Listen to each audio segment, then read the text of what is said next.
The Breast Milk Bank contributed to saving more than 4,000 lives. In fact, I was told 5,000. Not all the newborns are able to breastfeed at birth. Babies who are very premature with very low birth weight and newborns who are too ill to suckle are those at greatest risk of not receiving life-saving benefits of breast milk. For these newborn, breast milk from their own mother is the first best option. When this is not possible, the next best option is donor human milk from an established human milk bank. I like the theme, empower parents, enable breastfeeding. And I'll be very conventional here and say to you, this is Africa. Breastfeeding is a matter of pride. It's not a matter of shame. So women, mothers, must be allowed to breastfeed whenever it is necessary. So breastfeeding is the best possible start in life you can give your baby.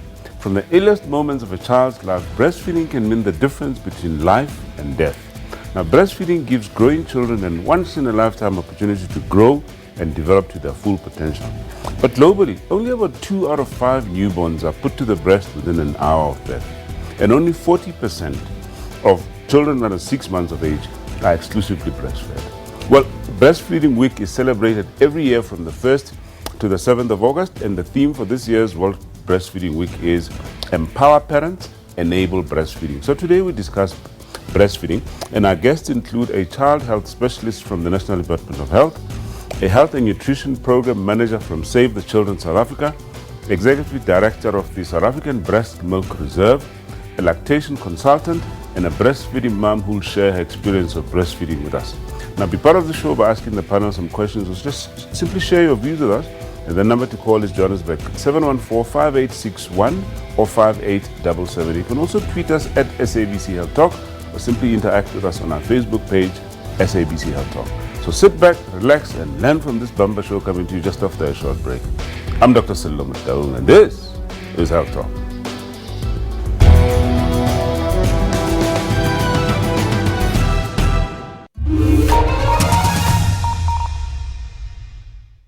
You do it like that, I do it like this. You do savory, I do it sweet.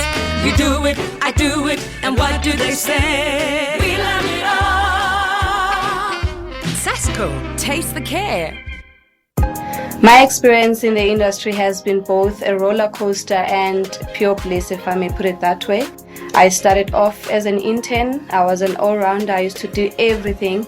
And I think that was the back-breaking phase of my life, but I'm grateful for it, and I think it prepared me for my current roles. And it was also by the help of the women who welcomed me into the industry, women who let me be innovative, who let me have a great degree of control and freedom within my job. SABC News celebrates Women's Month.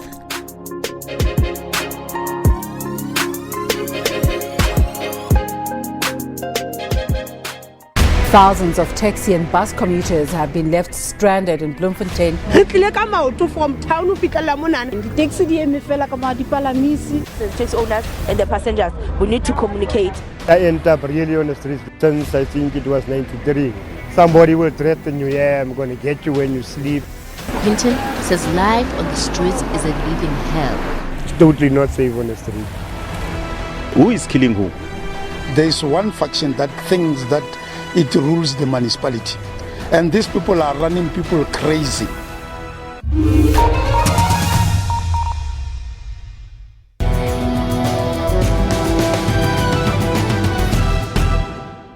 My son is 3 now.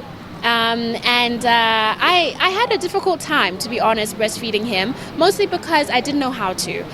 So as I mentioned before, the latch was wrong, but I didn't know. And unfortunately, I didn't really receive the support that I would have liked to have received when I first gave birth, with a lactation consultant guiding me on how to properly feed my child.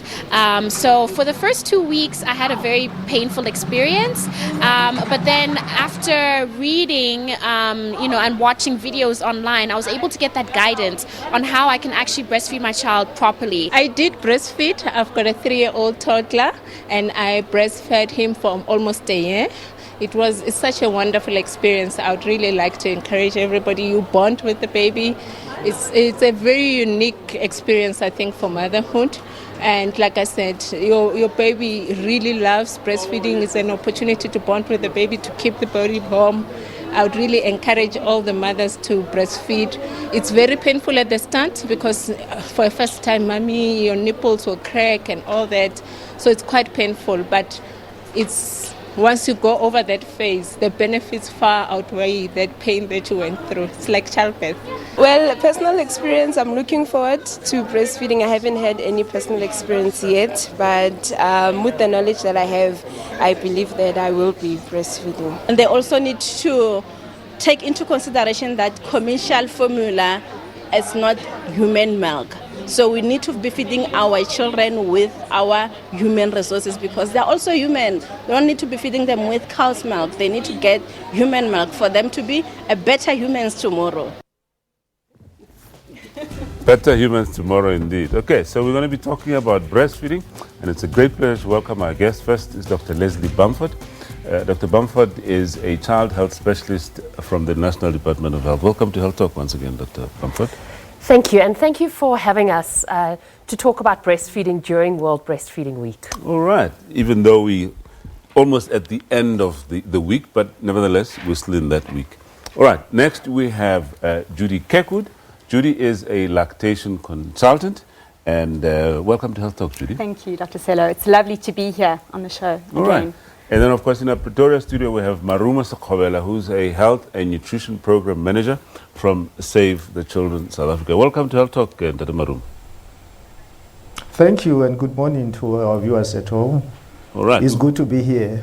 Okay, doctor. We're going to be coming back to you in a moment, but let's start here in our studio in Joburg and speak to Dr. Bamford. We're talking breastfeeding, and we've had these ladies sharing their stories with us about, they breastfed their babies, and their babies have grown, and so on.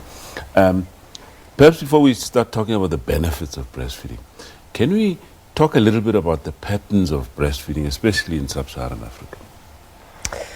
So in South Africa, many women do breastfeed, but our breastfeeding rates are not as high as we would like them to be. Right. Just to be clear, what we recommend, the way to give your baby the best start in life is to exclusively breastfeed for 6 months. Mm-hmm. So that means that the baby receives only breast milk. Right. No formula, no solids, no water, Yeah. just breast milk for 6 months. Right. From 6 months of age, we recommend that mothers continue to breastfeed at least until the child is 2 years of age. Right. But at that stage, the breast milk needs to be complemented with other foods. With other foods, okay. Judy, perhaps you can tell us, before you talk about the benefits, you're a lactation consultant. Please just explain to us what that is. Okay, so I am a midwife and a nurse, and a lactation consultant is somebody who has got a postgrad qualification to assist the community, to assist parents, dads, to educate the society about breastfeeding, how to latch. It's an amazing supportive role. Right. I'm part of LACSA, which is a group of lactation consultants in South Africa, and there are many of us in various provinces throughout South Africa. Right.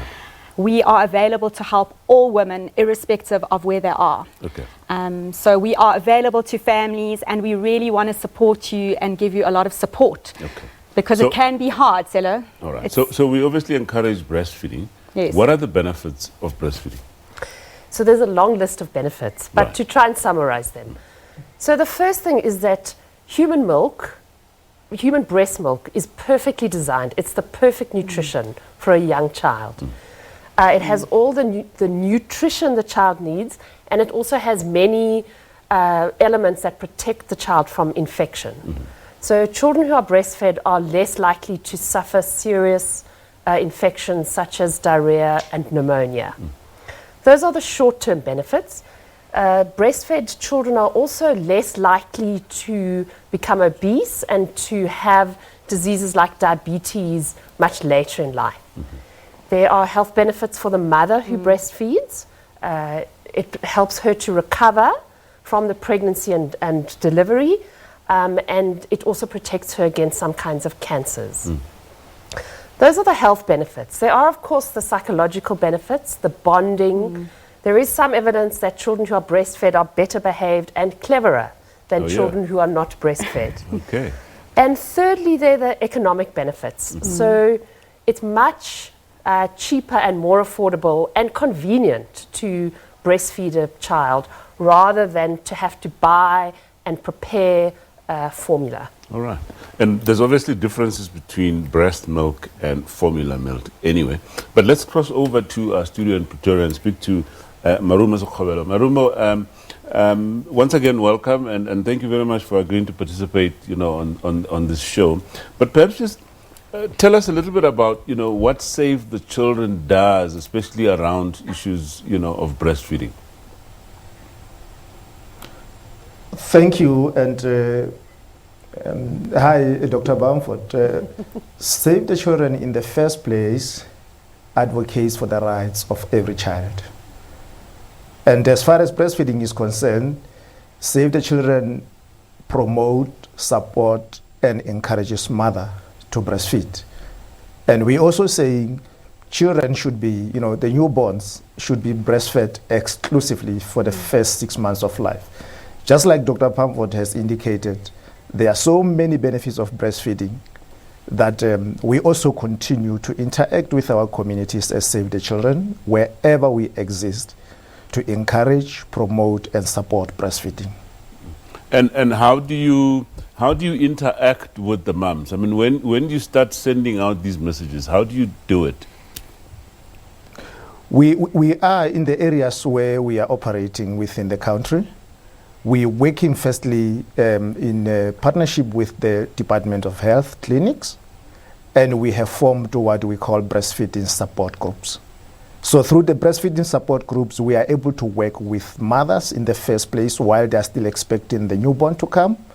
And also post-delivery, we continue with them in the breastfeeding support groups and encourage them and also teach them the methods and the ways in which they can simplify breastfeeding. So that's how we encourage our communities out there, and the mothers in particular, to breastfeed their children in the best possible way. So we start with them while they're still expecting the baby, and even post-delivery, we continue with the journey with them and assure them that it can be done. And the best way to do it is exclusively, as Dr. Bamford has explained, exclusive breastfeeding. All right. So perhaps let's just stay on that, pregnancy bit, because I think it's important to teach the mums even before the baby comes, to say, this is what to expect, and this is the best way for you to do that. Perhaps any of you perhaps you can start talking about Mom Connect and how young mothers or expectant mothers can access the service. So I would agree completely. We need to start talking to mothers during pregnancy about issues related to exclusive breastfeeding. It's sad to hear, but we know it's true that many women do initially struggle with breastfeeding. Yeah. Breastfeeding actually shouldn't be painful, even early on. But often if the mother hasn't been supported to position and attach the baby correctly, she will experience some difficulties early on.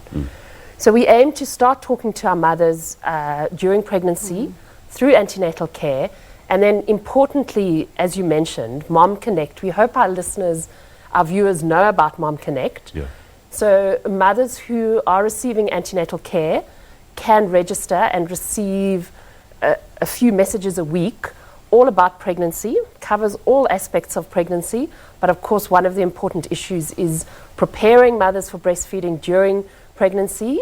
The messages continue once the baby is born and do provide advice and support around breastfeeding. We will later on, just display the number that that'll be fantastic. Members can use. But very briefly, differences between breast milk and formula feeds. Wow, Selo. I'm going to show. Can I stand and show you my poster?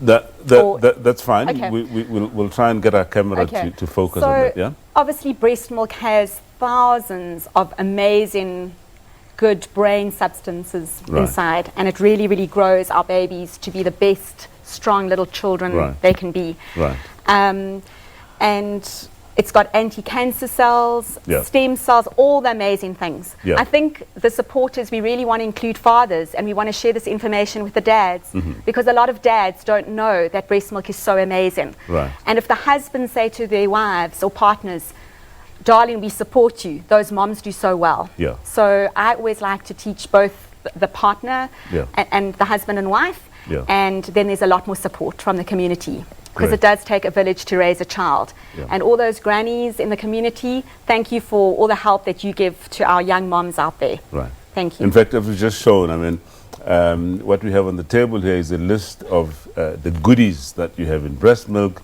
versus formula. Yes. On that note, it's time for us to go for a quick break. When we come back, we'll continue our discussion on breastfeeding. Please stay with us.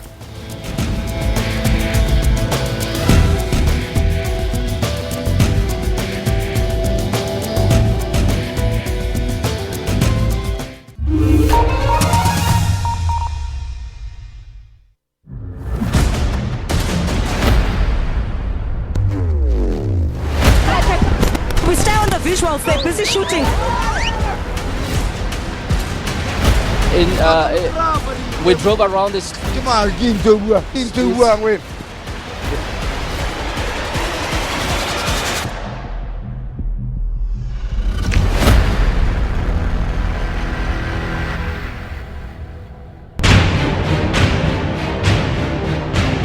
Standoff between Alexandra residents and police. Following a forced eviction, officers retaliated by firing rubber bullets. They just shoot at us. They don't even want to listen to us. They've done us wrong as a community. What created the situation? What led to these angry words being exchanged? You're forcing me to say I have doubt. What is that thing? Don't treat me like a small boy. Don't do that. Because Human Rights Commission is not God. Avuzimusi Dlamini, he's the senior investigator there, and he asked the question, can you just explain what this particular project did? Because of course, there were a lot of money in that particular project, but it looks like little has been delivered. Thousands of taxi and bus commuters have been left stranded in Bloemfontein. From town to the taxi The taxi owners and the passengers, we need to communicate. I ended up really on the streets since I think it was 93. Somebody will threaten you, yeah, I'm going to get you when you sleep. Hinton says life on the streets is a living hell. It's totally not safe on the street. Who is killing who? There is one faction that thinks that it rules the municipality. And these people are running people crazy.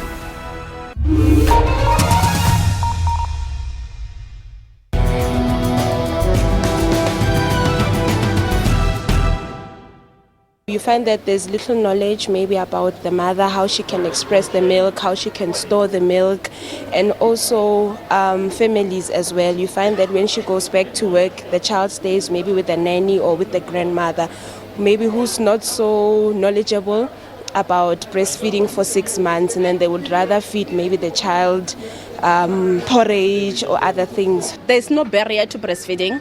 Even if the mother is working, there's so-called expression, breast milk expression, where you express your breast and then you feed the child using the cup.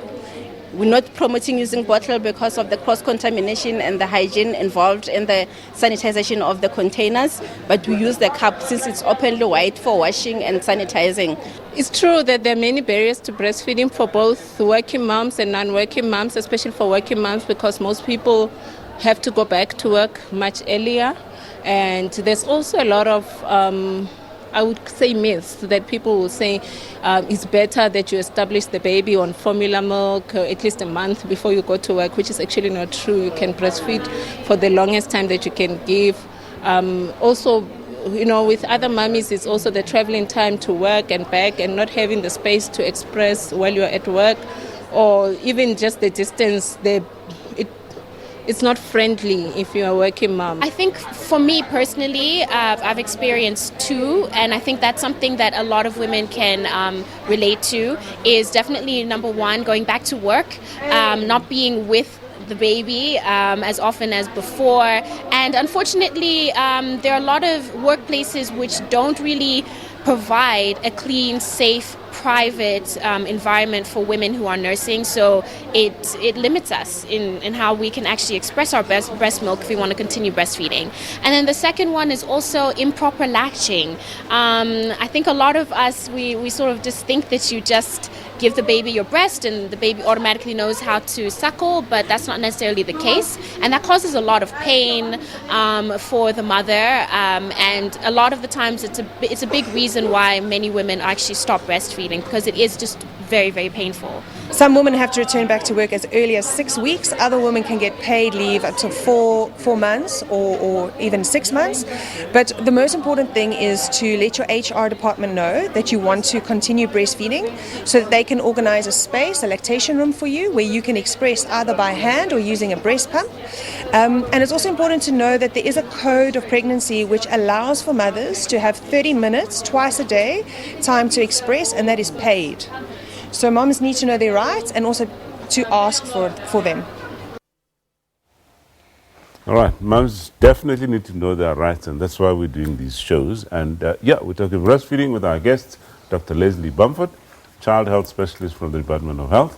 And we're now joined by Stasha Jordan, who's Executive Director of the South African Breast Milk Reserve. Welcome to Health Talk, Stasha. Thank you. Good morning. All right. And of course, we have a few tweets that we need to go through. Hazel says, my thoughts on hashtag breastfeeding.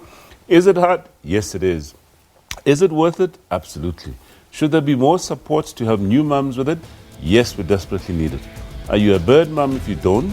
Hell no. You just gave birth. You're awesome. And Dolapo says, my son's breastfeeding hero. After 3 days of traumatic labor, excuse me, he could barely breathe and had to be placed on the resuscitation machine.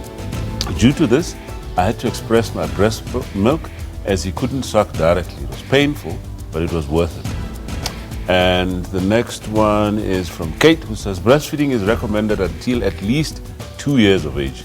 It protects from illness and passes on maternal immunity that extends past placental immunity.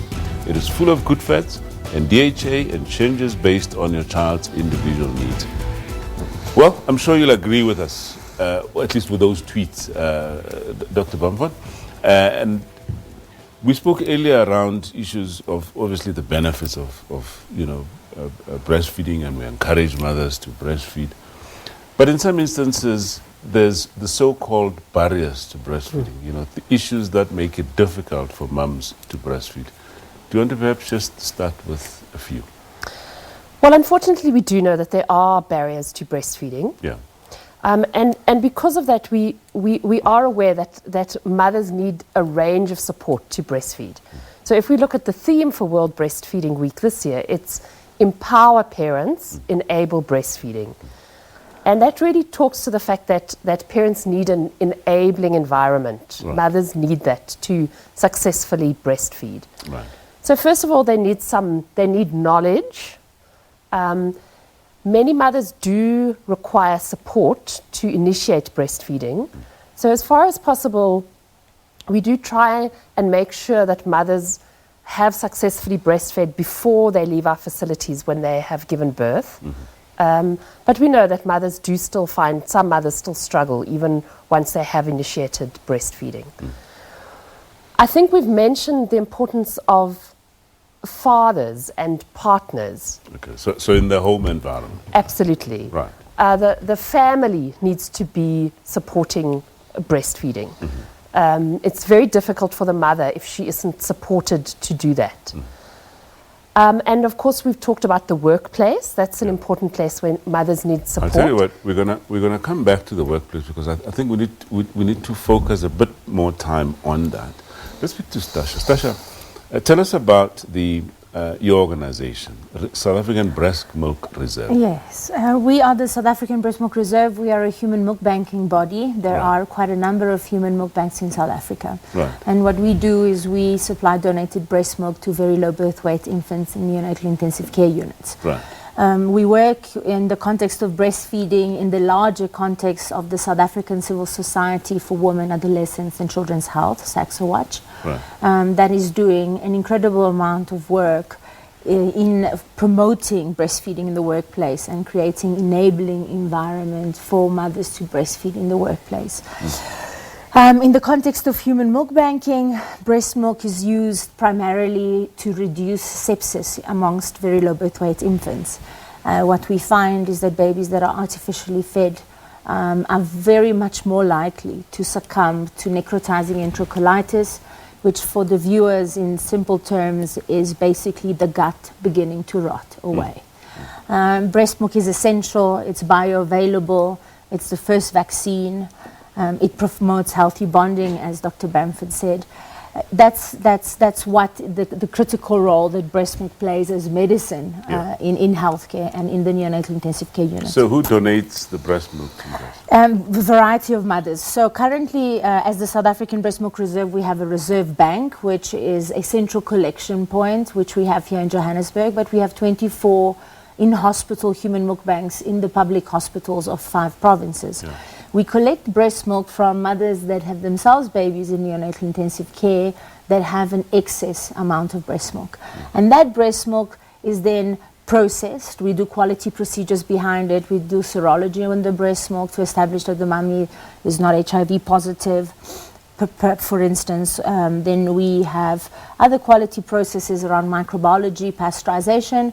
We keep that milk in that ward, and it's really community-based human milk banking, because it is the community in the hospital that sort of recycles healthy breast milk for the benefit of those babies who can't access All right. We're going to come back to that. Let's take Angie on the line from Johannesburg. Angie, welcome. Hello. Hi, Angie. How are you? We're good. How are you, Angie? Good, thanks. I just wanted to make you aware of my 2 experiences with my children. Yep. My first one was an emergency Caesar, and she was put into neonatal ICU afterwards. Right.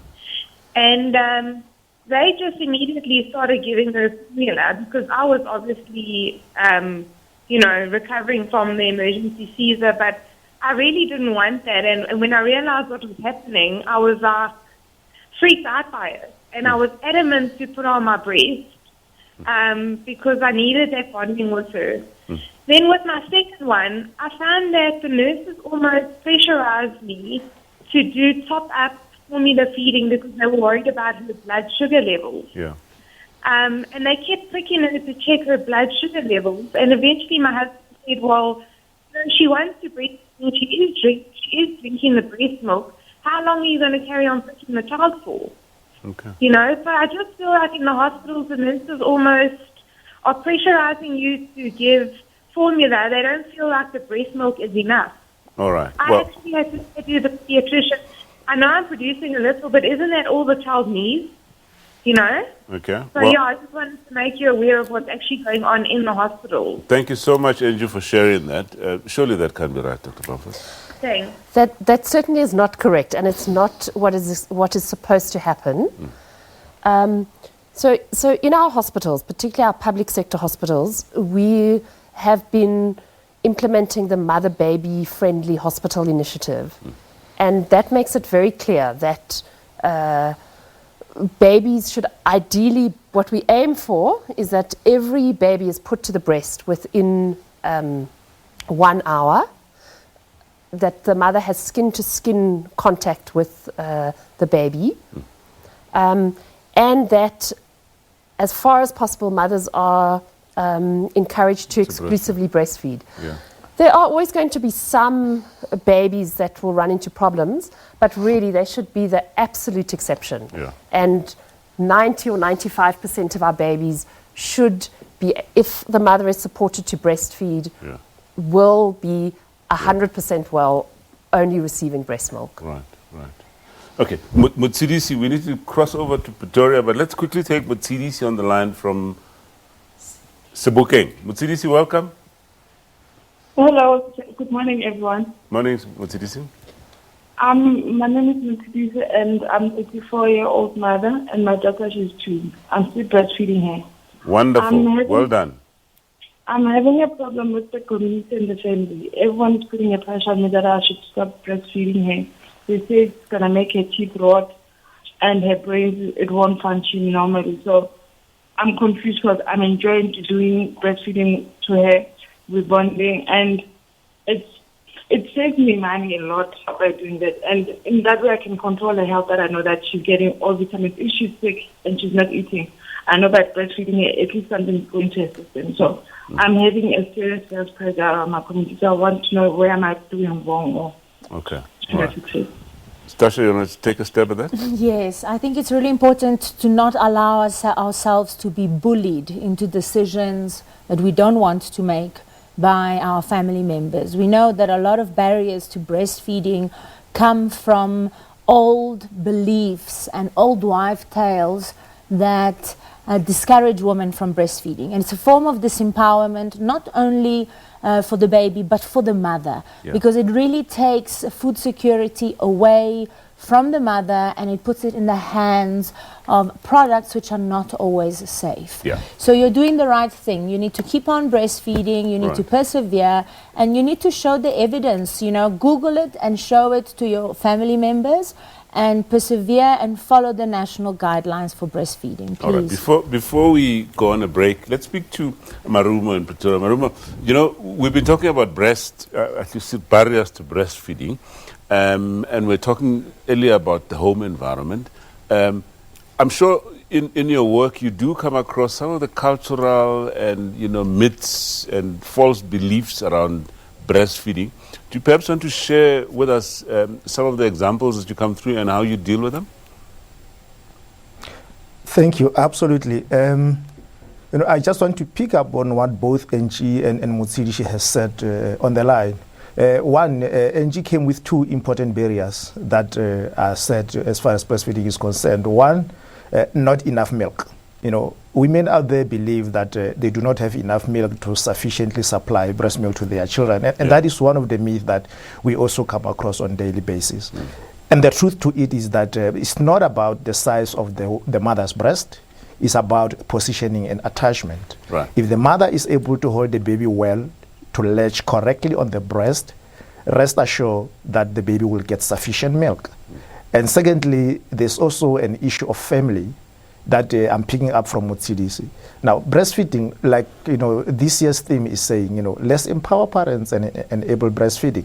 Breastfeeding is not the mother's business alone. Parents play a critical role to support the breastfeeding woman to continue to successfully breastfeed the child. Because if the father is against breastfeeding, chances of the mother succeeding to breastfeed the baby are minimal. If the grandmother and the grandfather and other siblings around the family environment and the community as well is not for breastfeeding, so chances of the mother or the woman to successfully breastfeed the child becomes minimal. And those are some of the challenges that in our work as Save the Children we do come across. Now, thirdly, the issue of women that are working is also a myth, because breastfeeding can still become successful even if a mother goes back to work. Yes, we know in terms of legislation that our mothers, if fortunate, they do get 4 months paid maternity leave, but then there are still ways that they can do in order to continue to successfully and exclusively breastfeed the children until they are 6 months of age and beyond. So it is all about knowledge. It is all about you know, educating our parents out there. I mean, take for instance, we're going to come back to that. Just before we run out of time, we just need to go through one or more tweets that have just come through. Kylie says, it's World Breastfeeding Week. So here's a throwback to me in the first year of my PhD. Very sweet. And that talks to you about the working mom. Okay. Well, the other one says, from Mary, friendly reminder that breastfeeding doesn't always look the same for everyone. All right. Very interesting. Okay. Well, on this note, we're going to go for a quick break, and we're going to come back and carry on our discussion on breastfeeding. Please stay with us.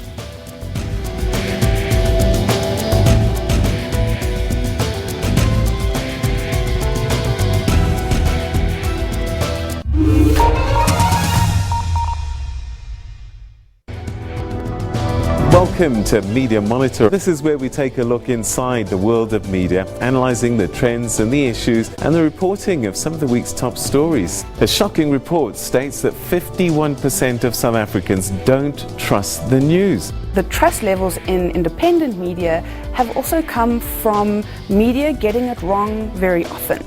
Does this mean that our journalists are not credible enough? We got investigating journalists in South Africa, the best.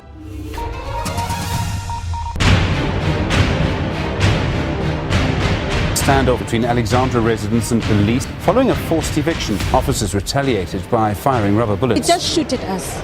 They don't even want to listen to us. They've done us wrong as a community. What created the situation? What led to these angry words being exchanged? You're forcing me to say I have doubt. What is that thing? Don't treat me like a small boy. Don't do that. Because Human Rights Commission is not God. Vuzimusi Dlamini, he's the senior investigator there, and he asked the question, can you just explain what this particular project did? Because of course there were a lot of money in that particular project, but it looks like little has been delivered. On Full View, the end of the day means unpacking the day's events. We recap all major news stories from around the world. The African Union's decision to suspend Sudan's membership was made by the AU Peace and Security Council. It was a unanimous decision. We said we'll give them up to 60 days. And have in-depth discussions on what's happening in our country. This economy, for it to grow, you need people that will be working in order for them to be able to have the buying power.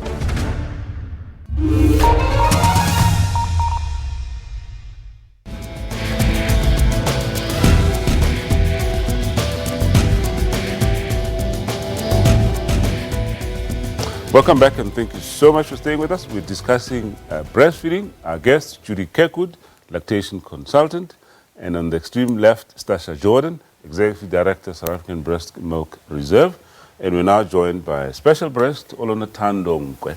Olonatando is a breastfeeding mom and is holding her baby who's just been breastfed and fast asleep now. Welcome to Health Talk, Olonatando. Thank you, Doc.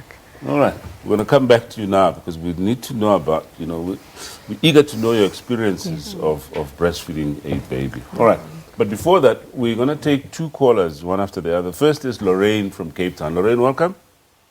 Thank you very much. Welcome, Lorraine. Yeah? Thank you.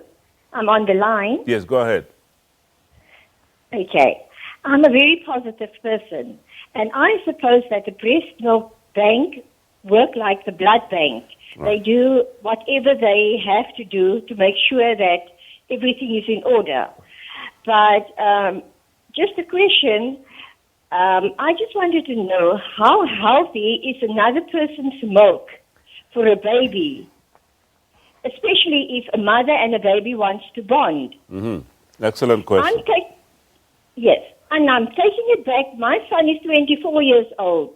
In my time, it was rather difficult because they give you all kinds of advice, and from warm face cloths on your breast to get the milk come and that it's not so painful, to cabbage leaves and all that kind of thing.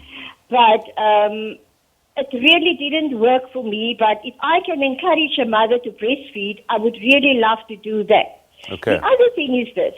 In workplaces, they have little rooms where mothers can pray or where people can pray. Why can't they make a small little room available for a mother to just pump out that little bit of milk? Lorraine, you're making very good points, and thank you so much for your contribution. We'll get some responses shortly, but before that, let's take Tembisa, I think Tandisa, on the line from East London. Welcome to Health Talk. Hello, sir. Hello, Tembisa. Hello. Yes, how are you? I'm fine, sir. Thank you. Okay. I'm just listening, and for me, I find that there's so many conflicting messages in our hospitals. Right. And I think I did my training overseas, but I think breastfeeding here is more focused on nurses, that nurses must be the ones who know. And I find our doctors, they don't know much about breastfeeding. And they give all this information, and you find there's those conflicting messages, and it's unfortunate because our people, they will trust that what is said by the doctor more than what is said by the nurse. So whatever the doctor says, it will be right. Yeah. And I think it's important that everybody who is responsible for the babies must go to these trainings, doctors, dietitians, nurses, everybody. It shouldn't be something that's focusing only on nurses. All right. Excellent And point. you find, Yeah. Thank you so much for your contribution, Tembisa. Thank you. Let's get some responses. First up, about how safe Donated is breast milk. I think it's really important to contextualize the use of donated breast milk. Yeah. So that we are not in any way suggesting that if a mother has breast milk, she should access donated breast milk. Donated breast milk is an emergency intervention where, for instance, maternal health is failing. Recently, we had a mommy that had failing kidneys. She was in critical renal failure. They extracted the baby at 420 grams. She herself was on dialysis and therefore was unable to breastfeed. That is when we use donated breast milk. However, we should really ask ourselves, any formula or any artificial product is the product that is made from the milk of a cow. And a cow produces calves that weigh 60 kilos. We produce babies that weigh 3.5 kilos. The bioavailability and the nutritional composition of breast milk will be always more adequate for another human, from a human, than it will be from another species or another plant. Yeah. That is absolutely, that goes without saying. The question of safety, how safe is it? You know, compared to blood banking, I suppose because the blood banks unfortunately can't pasteurize, I would almost say it's 100% safe. But it all has to do with how you handle the product in a cold chain. Okay. So not letting the milk stand. Yeah. We always say to the practitioners, the milk is in the breast, in the fridge, or in the baby. Never on top of incubators or lying around hot rooms for long periods of time. Okay, Judy, mixed messages. Doctors not doing enough to, teach mothers about breastfeeding. I agree with that lady from East London. I'm from East London, so it's lovely to get a call from East London. I definitely think we need to start, Cello, training doctors, nurses. It's something that I would like to work on as well, because I think that lady is spot on. There's a lot of mixed messaging out there, and moms are confused because the people that are actually supposed to be helping us maybe don't know enough themselves. I was at a great medical school, UCT, but the knowledge was we need to create more awareness. Okay. So there is a need. She's spot on. All right. Okay. Let's speak to Olonatando. Olonatando, you've been breastfeeding now. Your baby is 6 months old. Turning 6 months, yes. 6 months. And this is your first baby? Yes. Tell us about it. Let's start from the time that you were pregnant. Did you get adequate information around breastfeeding? I did a lot of Googling because I had a lot of time to just study everything. I was very supported by my husband. So I took my maternity leave way earlier on my pregnancy just to, get used to it and to read up more about it. And also my grandmother's a retired nurse. So she'd also give me some information. So you had very good support. I had a lot of good support. Right. Okay. Yeah. And what did it feel like? Just give us that experience. The first time, the baby touched your nipple. Yeah, so the first time he latched, he couldn't actually latch. So that was very frustrating. But the nurses were very helpful and they taught me how to, because I think I didn't know how to breastfeed as well. Because there's a way to hold the baby, there's a way to all of that. So I got that and I learned that. Of course, it was painful the first few weeks. And I think that's where most moms give up, because it really is painful. And again, with the support of my husband, I was able to stay home and get used to the breastfeeding and learn and eventually learn how to breastfeed. And after a month or two, it just flowed, as well as the milk supply. I got also some help from the nurses. One of the nurses advised that I drink black tea and eat white porridge every morning, as that increases my milk supply. So that kind of information really helped, and it's been a flow of breast milk ever since. Right, and you've been exclusively breastfeeding the kid. Yeah. Breastfeeding, and tell us about you're back at work now. Yes. What's the arrangement for breastfeeding for you at work? Well, I'm fortunate enough to work from home. I'm a freelance writer, so I get to work from home. Of course, it is still challenging because I need to, balance the baby and the work. So I get to stay home and breastfeed still. So that's the difference with me. I work from home. Great. And what are your plans with regards to first breastfeeding going forward? My plans for breastfeeding going forward. I want to carry on. I want to carry on for the maximum time, which is 2 years. Right. Yes. So of course, with a supportive husband, it's possible, and I think that's the key to get support from your partner. Great stuff. We only wish you the best going forward. Thank you so much. And good health for your baby. Yes, thank you so much. All right. Let's talk a little bit about the workplace. Somebody made a point there around the fact that there's work, at least employers need to make arrangements for employees to be able to breastfeed during the day. Yeah. Well, I think what is really important to remind employers is that we are living in a time where every place of employment should have a policy for breastfeeding in the workplace. Right. That if it's made present and available to all staff and the HR, that enables mothers to breastfeed. So to have a breastfeeding culture in the workplace is the first step. To tell mothers, you're welcome to breastfeed in my workplace. We will make space available for you. We will make you comfortable. We understand you need breaks for feeding. That is the first step in the right direction. In South Africa, for as much as we perhaps have a lot of work to do and a long way to go, we have a lot of forward-thinking employers that have made these type of spaces available for mothers, and we need to recognize their efforts and encourage more employers to do so. We'll pick on that just in the last segment when we wrap up. For now, we just want to go through some of the last tweets that have just come through. Amaka says, can we stop looking weirdly at women breastfeeding their babies in public? They are responding to the needs of their babies. So true. And Kachi said, breastfeeding for 1 year is approximately 1,800 hours. A full-time job with 3 weeks vacation is 1,960 hours. Really puts it into perspective. Very interesting, isn't it? All right. So, time for our last break for the show, and when we come back, we'll now wrap up our discussion and look at the way forward with respect to breastfeeding. Please stay with us.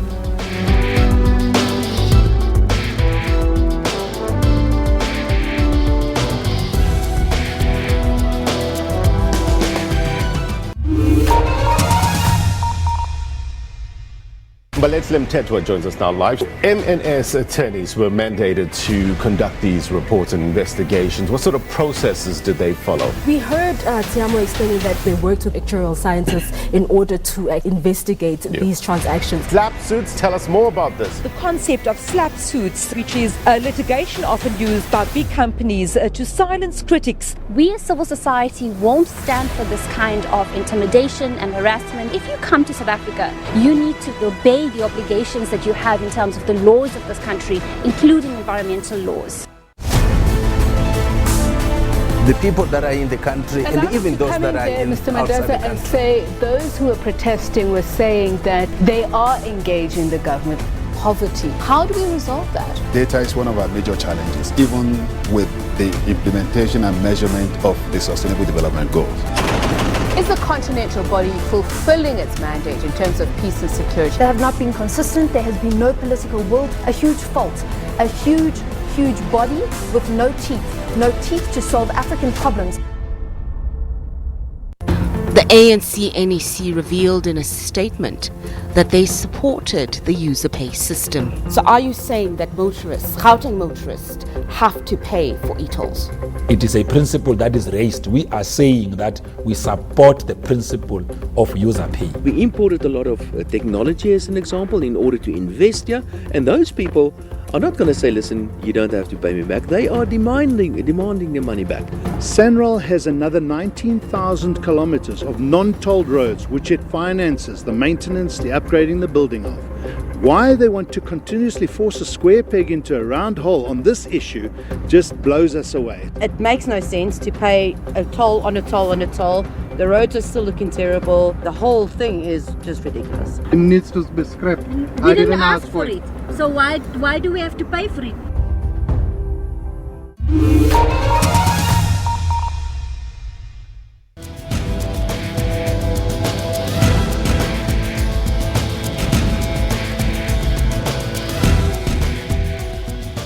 back. We have been talking breastfeeding with our guest, Dr. Leslie Bamford, Child Health Specialist from the Department of Health, Judy Kirkwood, Lactation Consultant, and of course, Maruma Sokhobela, who's the Health and Nutrition Program Manager from Save the Children South Africa. First, let's stay in Pretoria. We haven't got much time left, but we just want to touch on some of these key points.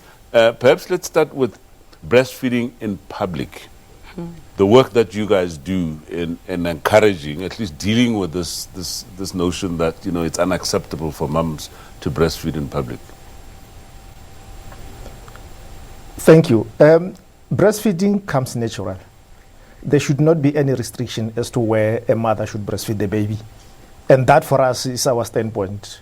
Any place, at any point where the mother feels like responding to the needs of the baby, let the mother give the baby the breast. Okay. Yes. I think our last caller for the show is Mbali from Devon. Mbali, welcome. Thank you.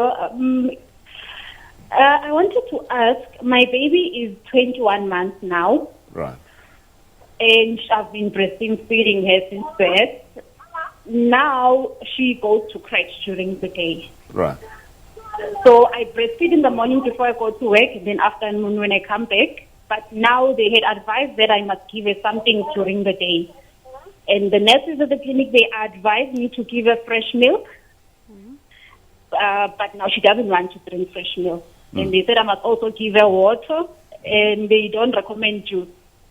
So now I don't know what to give her. Okay. Let's get it from our guests.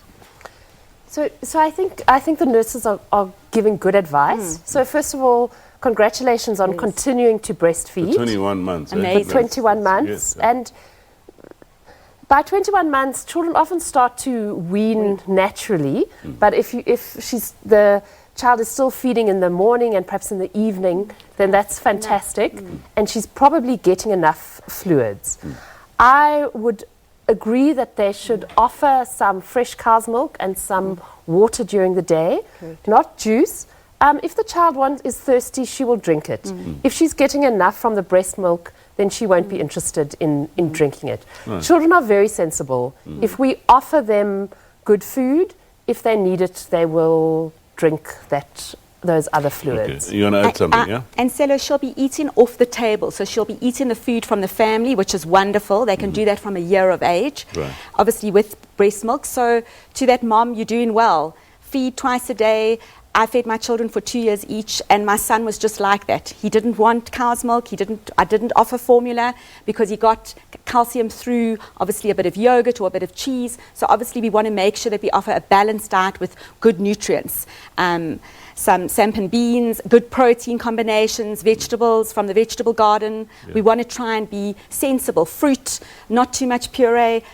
Give a banana, not too many chips. Give your children food, because I think now we often tend to give them fast food stuff and it's not as nutritious, and we need to be aware of quality, food quality. Right. Nothing expensive, but just food. Okay. So let's get back to the issue of, the workplace. I mean, we have a code of good conduct. or at Good least practice. code of Practice. Good practice. Good practice, yes. And it's not really enforceable as such, Your views in terms of what is it that we can do going forward to encourage employers to at least look after breastfeeding moms?